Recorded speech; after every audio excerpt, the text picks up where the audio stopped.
Can I build on this? I think Freeberg said it very well. The scam in venture capital is demonstrated in the following chart. This is using Cambridge, and our friend Brad Gerstner helped put this together. So what is this? This goes back all the way to 1997, and the gray bar is what venture capitalists share with their limited partners as to how well they are doing. What the top quartile of venture capitalists. And this is the top 25%. Okay. Yes. So this is a venture capitalist, and our returns have been consistently top quartile. So instead of cherry picking anybody else, I'll just use us, but it could be Sequoia, Benchmark, you name it. We would go back. We're in there. Launch. You would go back to folks, Craft. You would go back to folks and say, hey guys, the total value of our portfolio is 3 times your money in 1997's vintage. Okay. It was 4 times your money in the 2010 vintage. Feels really good. But again, the job of the venture capitalist is to convert the gray bar into the purple bar. And historically, there's been a decay. So for every dollar of gray bar that you show, you typically only get 73 cents actually returned to people. Okay? The paper value, the book value. Just to be clear, versus, the valuations that you get when you sell your company or goes public end up being 73% of what you marked at the peak, what you said they were worth. Exactly right. Exactly right.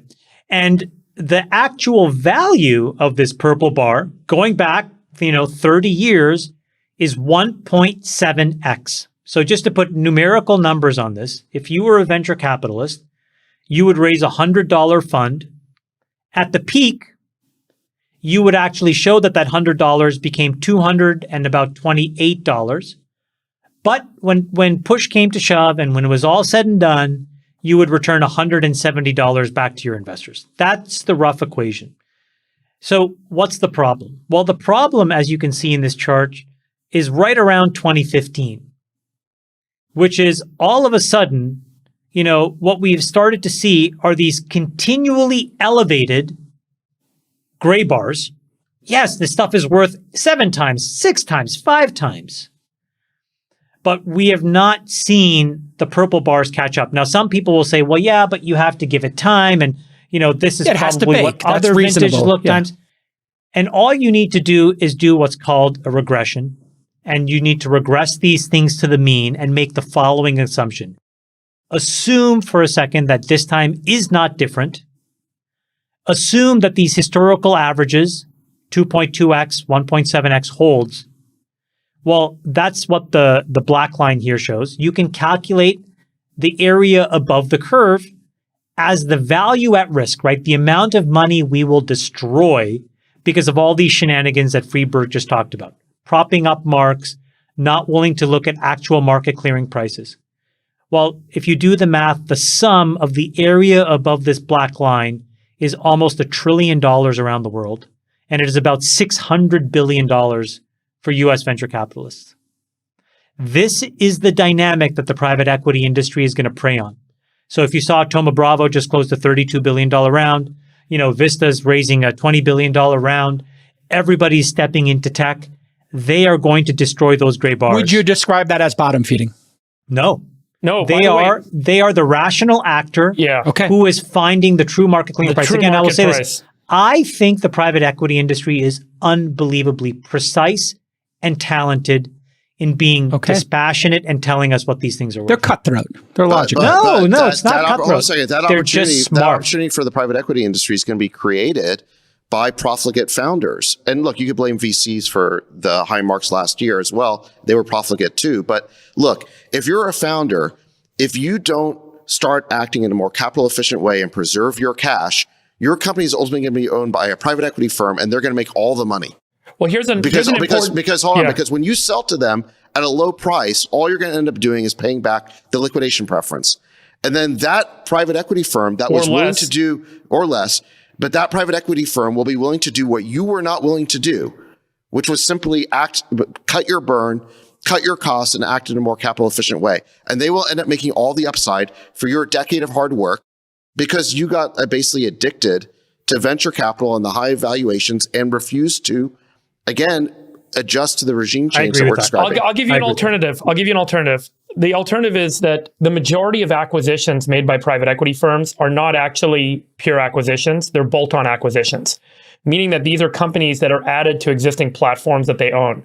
So this acquisition they're doing of Coupa, I think it's very likely over the next couple of years, you will see like the playbook in private equity includes not just cost cutting, but also synergy building. And they typically do bolt-ons and add-ons, and this happens across all private equity platform deals, of new products and services that can be sold through the existing sales channel, the existing customer base, and as an add-on to the existing service or product that's already offered. So one of the things that I think you may see in Silicon Valley over the next couple of years is a rationalization away from funding feature companies and thinking much more carefully about what can be true standalone product companies. Sure. And many of these companies that have raised a ton of capital and have gotten crazy valuations, at the end of the day, they're more likely better equipped to be a feature of another platform than they are to be a standalone platform company of their own. And that's where the majority of these acquisitions will likely end up going in the private equity landscape. And they will be vacuumed up and attached to existing platforms that these private equity guys are building out. And by the way, just look as an example at what Oracle did over the years, what Salesforce did over the years, what Google did. So many of these companies bolt-on acquisitions, by building a sales channel, building a platform, and then adding on top of that. And I think that's what a lot of these guys are going to try and mimic. Two critical points. Number one, what about the bottom 75% of VCs? Oy. If you show that chart just for one more second, I just want to remind everybody, that is the absolute cream of the crop VCs. Top this 25%. Is the best of the best. These are folks, I mean, again, I'll just say, us, Sequoia, Benchmark, we've consistently been top quartile. Thank you. Launchcraft. These are top Chef's quartile kiss. return streams. Thank the Lord. What about the bottom 75%? They're not going to be able to raise funds, man. It's over. A lot of these people who raise first-time funds in the last 3 or 4 years. It's also the companies, as Zach said, because it's like now is the moment for the sober founder and the sober venture capitalist to sit and say, what is the real valuation? What do we need to do to make sure that this company has a chance? Because what Zach said is so true. Otherwise, all these profit dollars will be made by the private equity firms. In order to win today, you're going to have to grind. You're going to have to work 50, 60 hours a week. You're going to have to absolutely embrace the age of austerity, and you're going to have to focus on your customer, your product, and your bottom line.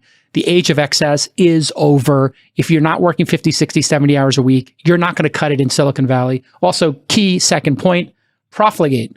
Extravagant or wasteful in the use of resources, just so we get the word of the day from David Sachs. That's David Sachs' word of the day.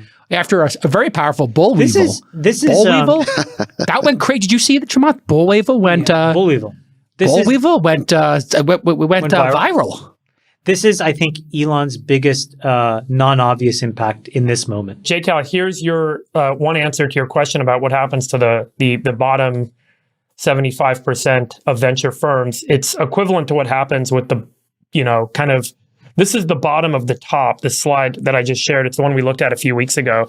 And I keep referring to it because it's just such a staggering demonstration of what people call the power law, which is how, kind of excess returns accumulate to minority of investments. So just a few investments make up the bulk of value. That the, market cap of 43% of companies that have gone public since 2020 is $750 billion. The market cap of the other 300 is only $26 billion. And the cash that went in to the $750 billion is 136. And the cash that went into the 26 is 107. And so the cash that went in to generate that 26 billion, that 107, that's your bottom 50%. And the top 50% put in 136 to make 750. And I think it gets even narrower as you move further up to that top quartile. So, it's just I can tell you what LPs are saying because it's a hard business to try. And by the way, this is the companies that went public. So this is also of the top company, of the top funds and the top companies that were actually able to IPO. And so it highlights how much of a power law actually plays through. And so the majority of these companies, Chamath, even in your chart, you show the top quartile. The bottom 75% or the bottom 50%, I've looked at this data as well, of those various vintages are below 1.0. They lose money for their LPs. Oh, consistently. And it's a cycle. And so what ends up happening is the next generation comes through, and LPs, they make a portfolio of bets, and they hope that they make enough bets in the right VCs that their portfolio generates greater than, market returns, greater than, call it 15, 20% target, 15% target. But they're going to expect that the majority are not. I have an LP report. I'm out there raising Launch Fund 4 right now, and I moved from like the accrediteds, the individual investors. Are you allowed to say that? Oh yeah, because you're I'm on 506C. Yeah. So I'm publicly raising it, and I've moved on from individual investors, $45 million in commits after 5 webinars. Amazing. Now I'm talking to. No, it was amazing. It's just 506C is going to change the entire industry. Letting the masses have some access to this capital and this opportunity, accrediteds and QBs, is going to change the world, I believe. Do you have to deal with every one of them, or is it easy to administer? It's incredibly complex because you have a large number of people and they all want to talk to me. So I did webinars, 5 webinars, and it resulted in hundreds of commits for $45 million. But you'll be able to get all those capital commitments drawn down when you need to. Like you have to go ping a couple hundred people and get them all to wire money to you. You need to have more operations people, and we only do 4. We let Jason, them. One thing you may want to do is like for these smaller slugs, is you can pre-wire, you can set up an escrow account where you pre-wire 100% of the capital. Yes. And then you also don't have to, you take it down when you're going to deploy it so you keep your IRR correct. So we're actually looking into those solutions. I'll talk to you offline. But I just did my first 2 meetings with endowments, et cetera, fund to funds. The entire discussions right now are around what is your secondary strategy? How are you getting in earlier, not later? And how are you building a larger position? It is. And even like some of the QPs who are sophisticated and are in over 10 venture funds. The entire discussion, governance of these companies, are you taking board seats or not? How early are you getting in and building a larger position over 10%? And what is your secondary strategy? When are you going to start taking some chips off the table? So and I got to say, if you're an LP who didn't sell into the up market at all, and you're on your first fund, and you had all these great marks and they're coming crashing down, they're not going to deal with you. They just have too many options of top funds in the quartile. I don't think they've started to come down yet. I don't think we know what the top quartile is really going to look like over these last few years. I think that's going to take 4 or 5 years to really sort out. Yeah, of course. Yeah. So I think explain why, Chamath, just so people understand. Yeah, I understand. Well, I think that there are lots of valuations that have supported huge TVPIs, these paper gains, that have allowed venture funds to raise enormous amounts of incremental capital in new funds. And so they are going to try to wait as long as possible before they're held accountable for that. And the best way to do that is to not change the valuation. And so it will happen slowly. It'll be a trickle of these things. And I think that takes probably 4 or 5 years for it to really sort itself out. But in the meantime, companies will still need to get financed. Companies will still need to get built. That's why I think like the public markets, I think what Zach says is true, giving us a signal of what these true market clearing prices are, will eventually slip into these, Series D or E companies, because a venture capitalist who has now taken some big write-downs in one part of their portfolio, I suspect will now be very open to selling to private equity for another part of their portfolio so that they can return capital. Totally agree. Yeah, it's going to be rough out there.